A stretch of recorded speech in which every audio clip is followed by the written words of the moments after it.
A very good morning to all students. Once again, we are coming to introduce a new topic of class 11th accountancy.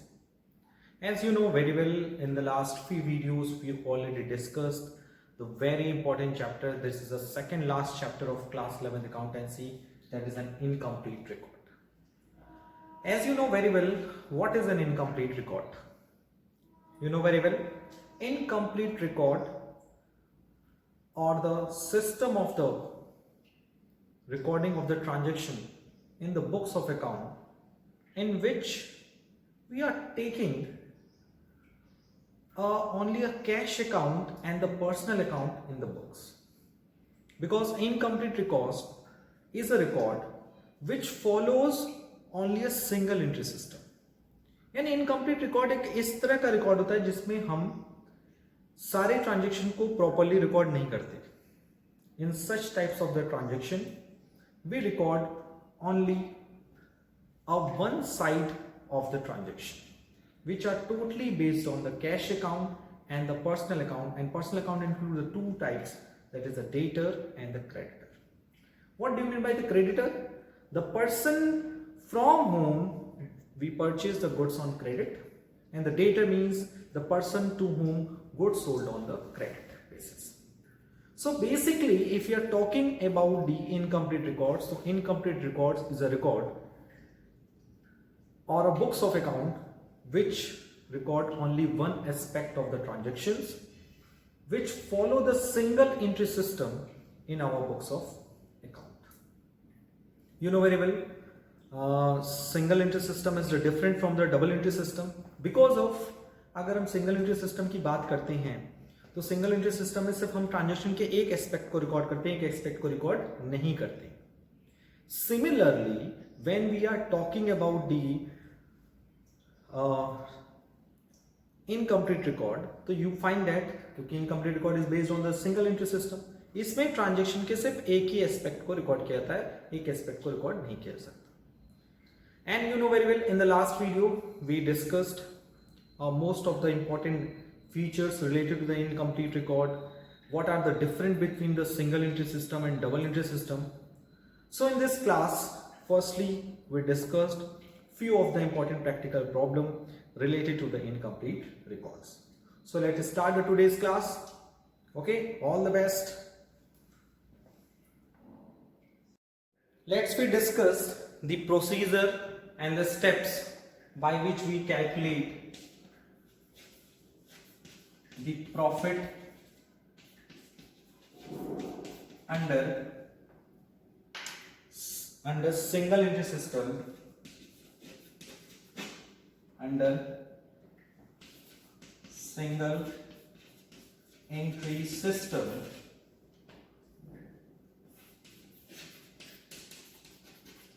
by which method? By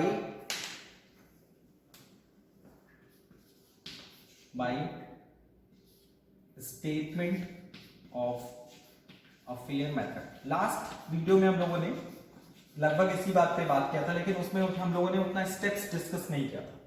इस video में हम लोग क्या करेंगे, पहले steps discuss करेंगे and thereafter we solve the some practical questions related to the financial statement. जो छोटे छोटे शॉर्ट टाइप क्वेश्चन है उसको डिस्कस करेंगे, और उसके बाद हम लोग एक क्वेश्चन लेंगे इनकम्प्लीट रिकॉर्ड का, जिसमें हम लोग step by step at last we find out the profit under the single entry system by statement of affair method. Step क्या क्या है मैं आपको शॉर्ट में समझा देता हूं.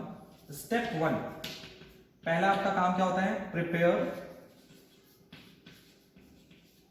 Opening statement of affair.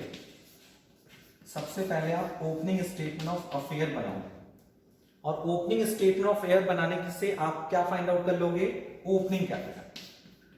Opening statement of affair से आप क्या फाइंड आउट कर लोगे, ओपनिंग कैपिटल.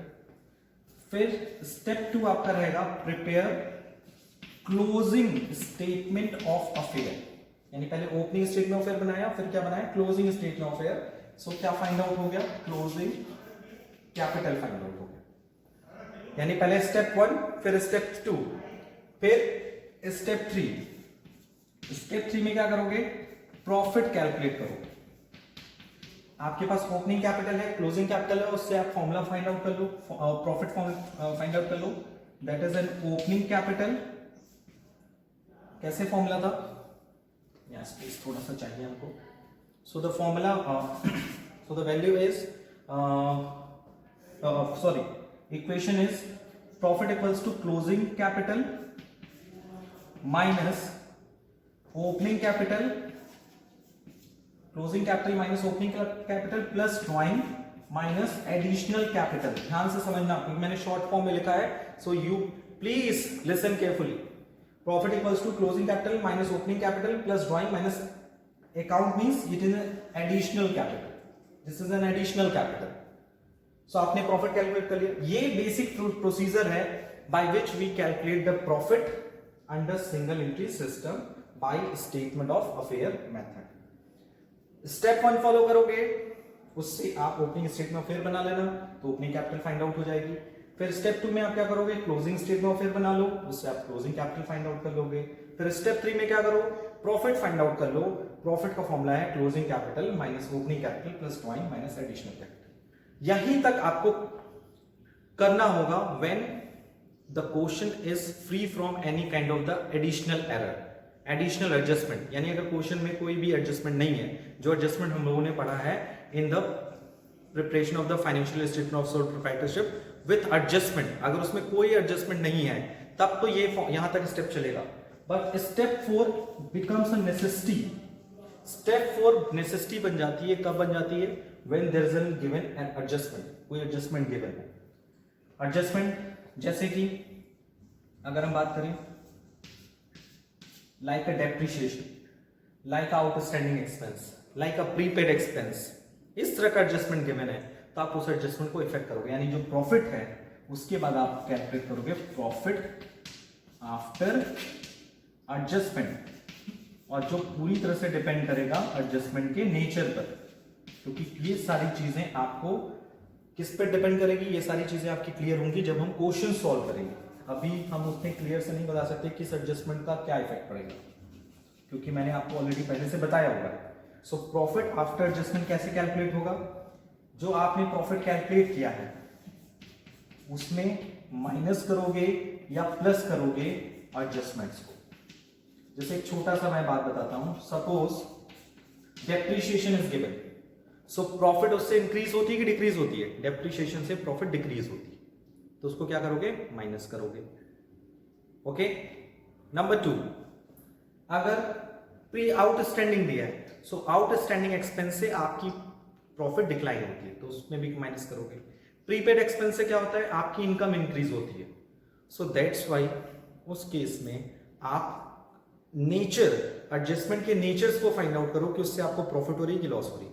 अगर प्रॉफिट हो रहा है तो प्रॉफिट आफ्टर एडजस्टमेंट में उसको ऐड कर दो, और अगर लॉस हो रहा है तो उसे प्रॉफिट में माइनस कर दो। So this is called the profit after adjustment. यानी what are the steps which we followed when we calculate the profit under single entry system by statement of affair method. First of all we prepared the opening statement of affair, so opening capital find out जाएगी, फिर closing statement of affair बनाओ जिससे आप closing capital find out कर लो, फिर profit निकालो, profit equals to closing capital minus opening capital plus drawing plus this is minus additional capital, and at last अगर question में कोई एडजस्टमेंट दिया है like outstanding, prepaid, depreciation, accrued advance, तो उसको भी एडजस्ट करना पड़ेगा। It is depend on the adjustment. अगर एडजस्टमेंट से फायदा हो रहा है तो ऐड कर दो, लॉस हो रहा है तो माइनस कर दो। Okay, so let's we move to the numerical part. Okay, let's go. So let's we discuss the few of the important questions related to the preparation of the financial statement, and thereafter we are talking about some of the important question related to the incomplete records.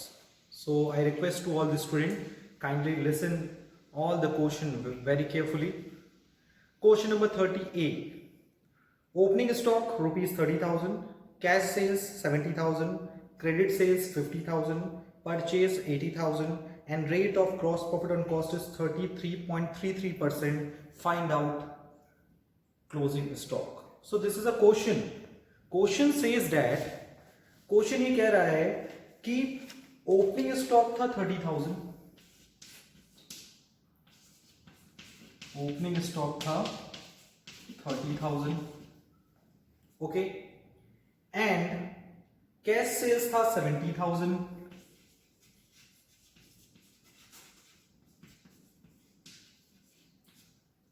credit sales will be a 50,000, amount of the purchase की value है 80,000 and rate of gross profit, यानी gross profit का जो rate है that will be known as the 33.33%, 33.33%. So you have to find out the closing stock. आपको क्या find out करना है? क्लोजिंग स्टॉक फाइंड आउट करना है with the help of the given information. So आपके मन में थोड़ा सा डाउट आएगा कि sir how we will find out the closing stock. Basically आपके क्वेश्चन में दिया rate of GP is 33.33% on cost. जो 30% है वो किस पे है? कॉस्ट पे. So first of all it is your responsibility to determine the cost of goods sold, क्योंकि without cost of goods sold you have not calculate the closing stock. And with the help of the close cost of goods sold, you know very well, cost of goods sold equals to, there are two formulas of the cost of goods sold, opening stock plus purchase plus direct expense minus closing stock. एक formula ये है. And the second formula of the cost of goods sold is sales minus gross profit. Yes, sales minus cost of goods sold. ये दूसरा और सबसे important formula है. क्या इस क्वेश्चन में सेल्स दिए? Yes. Cash sales and credit sales मिलकर हो जाएगी टोटल सेल्स. कोई रिटर्न नहीं है. So your sales will be a, sorry for the mistake, cost of goods sold equals to sales minus gross profit. ठीक है, थोड़ा सा मिस्टेक हो गया. So sales value is 1,20,000 and gross profit will be a 33.33% on cost. But आपको कोई information ही नहीं है. किसके बारे में इंफॉर्मेशन नहीं है? about the cost. So situation में मैंने आपको बताया था कि लेट एज्यूम कर लो कि कॉस्ट अगर 100 होती, प्रॉफिट कितना बोल रहा है? 33.33. सो ये हो जाएगा 33.33. So sales will be 133.33. So gross profit निकल जाएगी. Yes sir. कैसे निकल जाएगी? यानी आपको इस फॉर्मूले को भी फॉलो करने की जरूरत नहीं है, सीधे यहां से कॉस्ट ऑफ गुड्स सोल्ड निकाल लो. यानी cost of goods sold equals to, what is the amount of the cost is 100 and sales is 133.33%. So 133 is equivalent to the 1,20,000. Sales is 1,20,000. उसको डिवाइड कर दो 133.33 से, क्योंकि वो उसके इक्वलेंट है. एंड आपको फाइंड क्या करना है? कॉस्ट 100 से मल्टीप्लाई करना. Is that clear? So this will be a, you can see that this will be a 3 and this will be a 4. So this will be a 3/4 का relation बनेगा. And 3/4 now is 30,000. 30 is 90,000.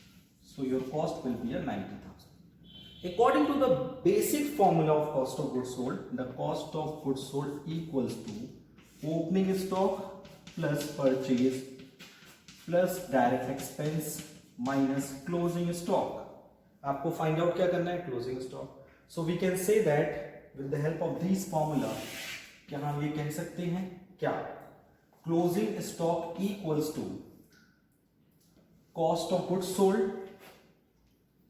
Closing stock equals to, अगर हम closing stock को इधर लेकर आए, cost of goods sold इधर हो जाएगा.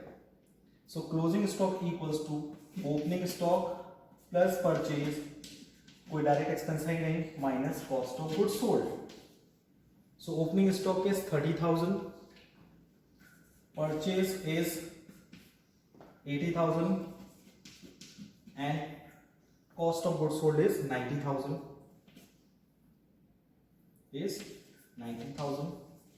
So is 1,10,000 minus 90,000. So your closing stock value is 20,000. Okay, so this is the solution of the first question. So the answer is 20,000. So उसमें हमने क्या किया? With the help of this with the help of this figure, firstly we find out the,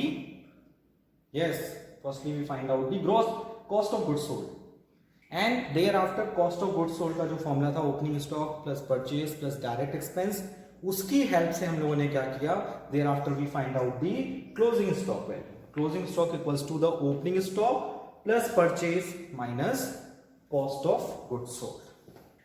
So please note down this solution in your copy properly. And thereafter we are moving to the second question. So the second question is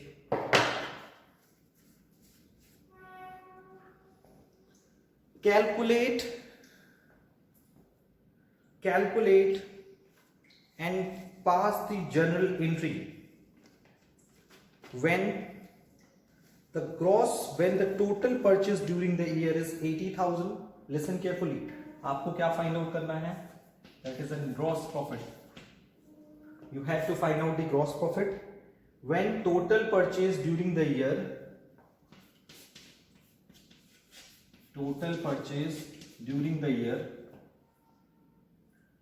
8 lakh. Okay, and return outward is 20,000.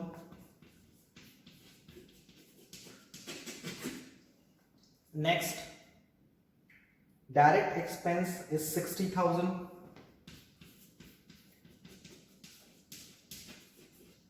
Next, 2/3 of the goods are sold for rupees 6,10,000. कह रहा है कि 2/3 goods sold, यानी सारा good sold नहीं हुआ, सिर्फ 2/3 good sold हुआ, वो भी कितने में, 6,10,000. So you have to find out the gross profit. So देखिए आपके पास दो तरीका है कि आपने 2/3 गुड सोल्ड किया कितने में, 6,10,000 रुपए में. तो first of all you find out the cost of good sold. Cost of good sold का फॉर्मूला क्या है, और इसमें आपको फाइंड आउट करना है gross profit. Cost of good sold क्या होता है, opening stock plus purchase plus direct expense minus closing stock. Okay, सो ओपनिंग स्टॉक पता नहीं है, होगी भी नहीं, कोई दिक्कत नहीं है. Opening stock is not given but total purchase is given. Return outward का मतलब क्या होता है, रिटर्न आउटवर्ड मतलब purchase return. So the purchase 7,80,000 and the direct expense is 60,000. So cost of goods sold is 8,40,000. But this cost of goods sold is the entire goods की cost of goods sold है. But आपको पता है अपने cell कितना है क्या, सिर्फ 6,10,000 में, वो भी कितना गुड्स, 2/3. So 2/3 गुड्स का क्या निकाल लो, सीधे सीधे cost of goods sold. Total cost of goods sold कितना है, 8,40,000, उसका 2/3 निकाल लो. सो 3 2 6, 2,60,000, सो 5,20,000. सो 2/3 गुड्स का कॉस्ट ऑफ गुड्स सोल्ड है, 2/3 गुड्स का कॉस्ट ऑफ गुड्स सोल्ड है 5,20,000 एंड सेल प्राइस कितनी है, 6 lakh. You know very well, cost of goods sold is sales minus cost of goods sold. Sales is 6,10,000 and cost of goods sold is 5,20,000. So your gross profit of this question is 90,000. Okay, so this is the solution of this question. Please note down in your copy properly. क्योंकि देखिए इस तरह के question आपके final exam and half year examination में आएंगे. सो आप तो तैयार रहिए इस तरह के क्वेश्चन, इसलिए मैं इस तरह के क्वेश्चन को प्रैक्टिस भी करा रहा हूँ. अब आपके मन में डाउट आ रहेगा कि ये वीडियो हमने स्टार्ट किया था इनकम्प्लीट रिकॉर्ड से, बट सर आपने फाइनेंशियल स्टेटमेंट के क्वेश्चन क्यों लगाना सॉल्व करा दिया. Because of, you know very well, some of the question are related to the incomplete record and some of the question which are included in the financial statement, sometime it will ask in the incomplete record. So that's why please do not take tension. Topic is a topic but knowledge is most important. So topic कोई भी हो but अब वो एक दूसरे से inter relate करता है.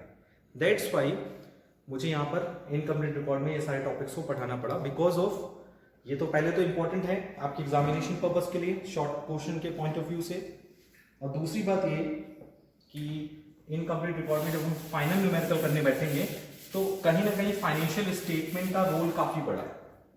फाइनेंशियल स्टेटमेंट का काफी बड़ा रोल है, इसको आप झुटला नहीं सकते, ये याद रखिएगा, ठीक है। So let's we move to the question which are related to the incomplete record without taking any kind of delay, and this question is quite long.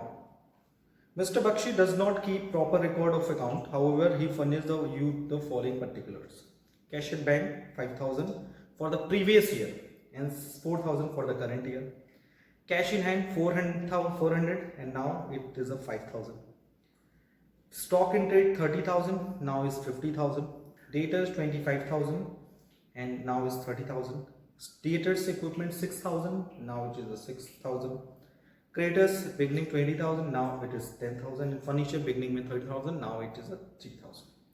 During the year Mr. Bakshi introduced 5,000 as further capital and withdraw 3,000 as drawing. Rate of depreciation on furniture at 10% on office equipment is at 5%. Prepare a statement of profit and a statement of affair as at 31st March 2016. तो ये है statement of affair method का सबसे important question जो generally आपके examination में 6 marks का पूछा जा सकता है। इस क्वेश्चन में बेसिकली क्या है, two information are given, the information at the beginning and the information at the end. Beginning की इंफॉर्मेशन गिवन है, एंड की इंफॉर्मेशन गिवन है, और इसमें आपको 2 बार पहले स्टेटमेंट ऑफ अफेयर प्रिपेयर करना पड़ेगा to find out the opening statement of affair and to find out the closing statement of affair.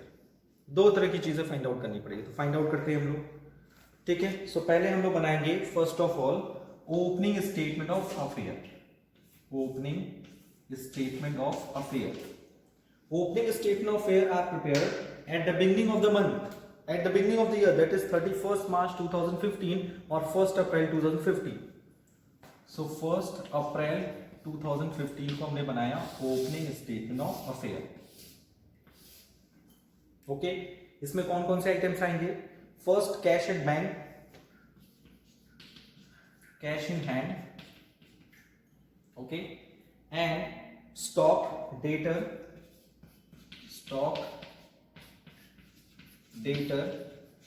And office equipment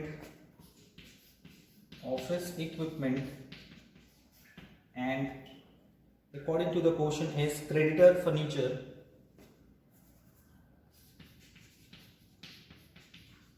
creditor and furniture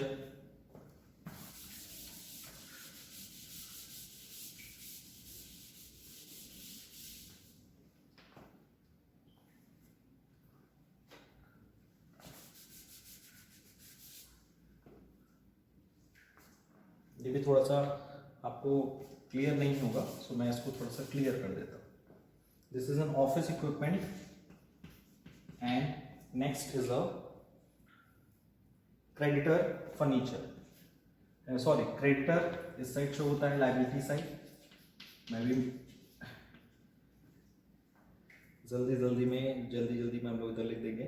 next is furniture, so this is the opening statement of affair. Opening statement of affair में हम लोग क्या करेंगे, पहले value put कर लेते हैं। So the values are according to the question is 5,000, 4,000,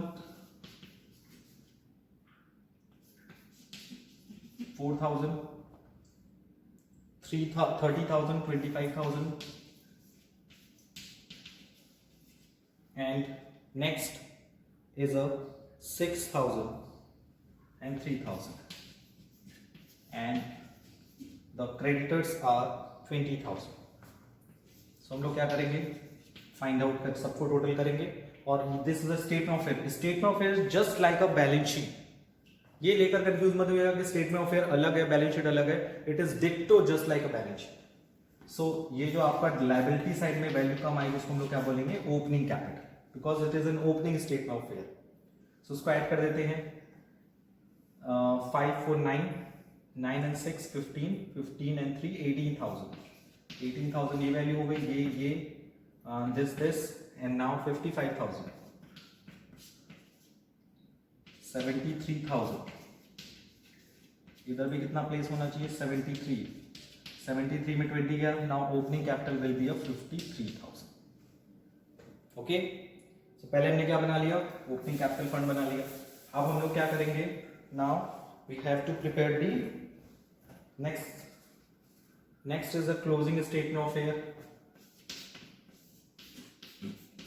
Now in the closing statement of affair, same things are prepared but the values are changed. Cash at bank 4,000, cash in hand, stock debtor